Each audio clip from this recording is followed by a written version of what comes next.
Now available in paperback and e-readers, Isis, Samurai Goddess. The goddess next door takes on kung fu killers in this action-packed martial arts Isis series adventure. Get Isis, Samurai Goddess in paperback and e-readers today.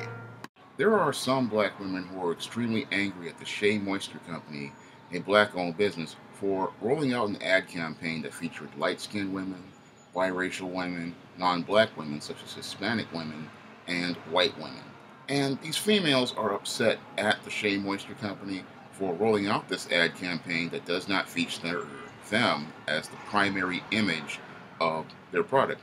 And what these black women don't understand is that the Shea Moisture Company is pretty much responding to its customers. And that's what any business would pretty much do with an advertising campaign, because an advertising campaign is done for two reasons. One, it is done because a business is seeing a growth market for a audience outside of its core customer base, and two, it is done to reach new customers outside of the core customer base. It does not mean that the Shea Moisture Company has sold out the black community. All it means is that the Shea Moisture Company is making efforts to reach new customers.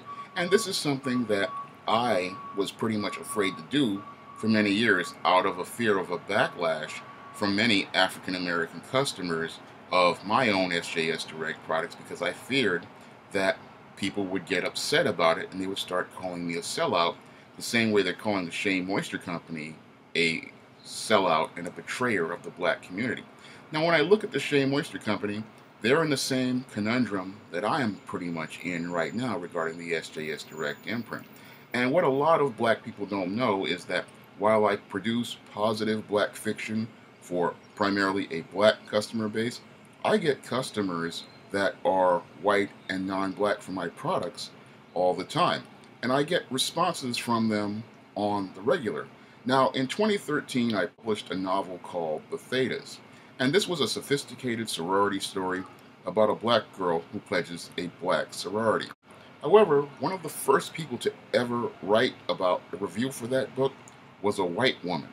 And that white woman posted a glowing review of the Thetas on Amazon's Goodreads. And oftentimes, I fear going after that audience because I fear I'd be called a sellout and an Uncle Tom.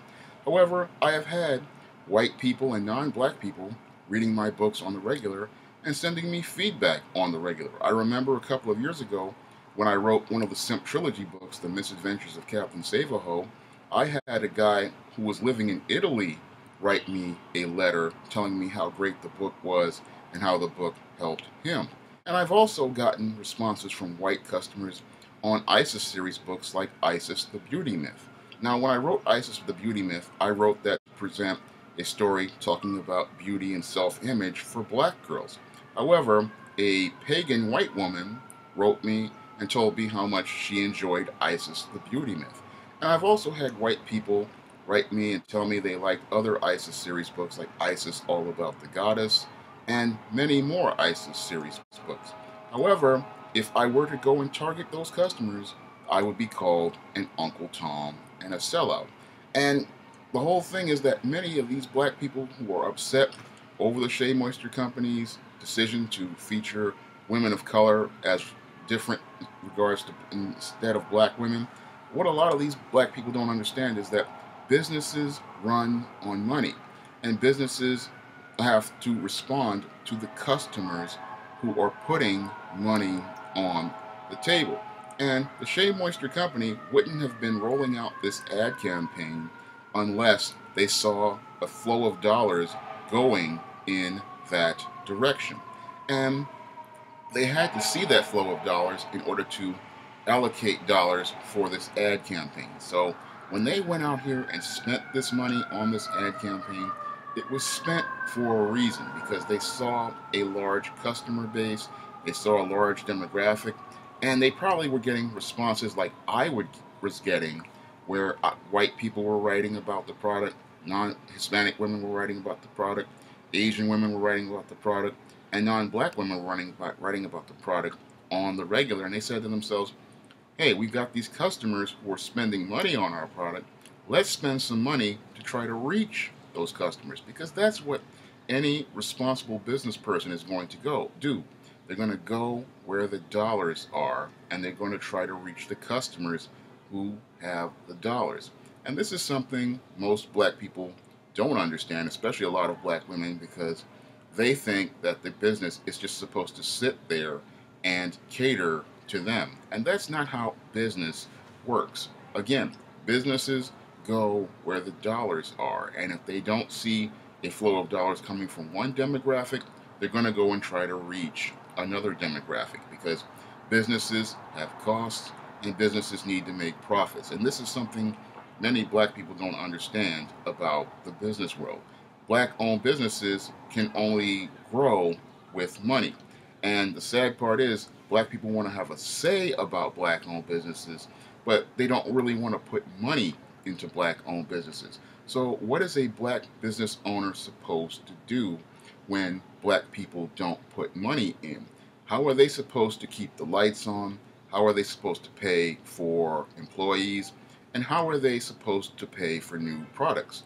I myself have had to delay the release of the SJS Direct 2017 catalog due to slow sales and slow donations, because I just don't have the money to pay for things like the book covers that I feature on some of my books, like the ISIS series books and other titles. So if I don't have the money to pay for a great cover, then I can't go out here and make that first impression to customers, or continue to try to maintain the new standard for quality I tried to establish a couple of years ago. So if I don't have the money, I can't create those new products. So in order for me to get the money, I have to go where the customers are. But the big conundrum I have is, if I go for those customer bases, I'm the one who's going to be labeled an Uncle Tom and a sellout. But when I went to the black customers all the way back from as far as 2009 and 2010, at places like the Harlem Book Fair, these people didn't show up with their money. And when I tried to get their support in things like Kickstarters or ad campaigns, these were the people who, again, just didn't show up with their money. But these are the same black women who pretty much didn't show up with their money decide they want to attack a company like Shea Moisture, but not understanding that that company had overhead costs, they had product they had to manufacture, they had salaries they had to pay, and they were looking out for their survival, because what they don't understand is that in the Shea Moisture market, or the beauty market, it's very competitive. So they had to do what they had to do in order to survive and keep that business running, because if there is a black owned business, it means that there are going to be black people working. And the only way for that company to keep black people working is for black people to go out and buy their products. But if black people don't buy their products, then guess what? They have to go where the customers are. And this is the big problem with black women. You're getting upset over a product many of you probably didn't buy, just like the SJS Direct books many people didn't buy. You can't complain about a product if you didn't put any money on the table, because that company is only going to listen to those people who put money on the table. The customers who take their money out of their wallets and spend it on that product on the regular, those are customers who have a right to say something about that product. The people who spent no money on that product, or got a sample and complain about it, that company's not going to listen to you. And this is something a lot of black people don't understand about business. Businesses listen to those people who have spent money with them. Businesses listen to those people who support their products on the regular. Businesses work with those demographics that show them there is a direction that the product is going in. And if they don't see the money, then they have no incentive to hear anything you have to say. Now, I look at the Shea Moisture Company, and I don't see where they have done anything wrong. All they've done is gone out and tried to reach customer bases where they didn't traditionally go, and probably did that because they saw the direction their products were going. They saw these different customers going out and buying their products. They saw these customers going out and trying their products. And they said, hey, these customers are out here, they're buying my products, so I'm going to make an effort to go out and reach those customers.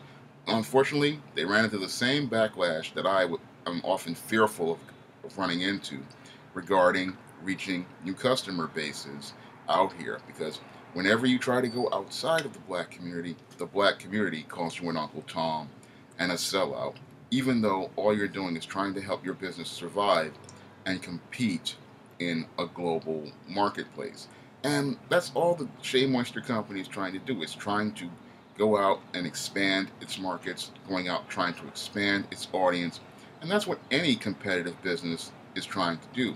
And this is something that I try to do on the regular when I go on social media promoting books, because when I promote a book on a blog or a YouTube video, I have no control over who is going to see that book ad, or who is going to see that blog, or who is going to download that book, because what happens in many cases is that I'm surprised to see that there are customers for black products outside of the United States, and there are customers for black books outside of the black community. For me to see customers for books in countries like the UK, Germany, Mexico, China, I mean, that was a shock to me, but there is a market for black products outside of the United States, and I would be a fool to not go after those customer bases. But the only thing that has been holding me back for the last couple of years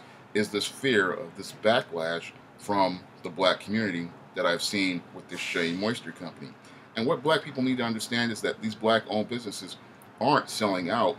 They're trying to bring money into the black community from outside sources. This is no different than the Arab-owned store, which is in your neighborhood, which pretty much takes money out of your community and invests it in that Arab man's community, sending his kids to private schools. If anything, when the Shea Moisture Company reaches out to other customers, it's bringing money back in to the black community from other sources and helping to grow your economy. Unfortunately, these black women are so short-sighted, they don't see the big picture regarding business, and they have no problem going to a Korean store to give Koreans their money, but get upset when a black-owned business is trying to bring money back into the black community. And that's really what's so backwards about this, is that everyone's getting upset at the Shea Moisture Company for doing what any smart business person would do, trying to reach new markets, trying to expand itself, and trying to compete in a global marketplace. If anything, Shea Moisture Company is making efforts to take itself to the next level, and the only people holding that company back are a contingent of angry black women who know absolutely nothing about business. That's all I have to say for this video. You can comment, rate, and subscribe.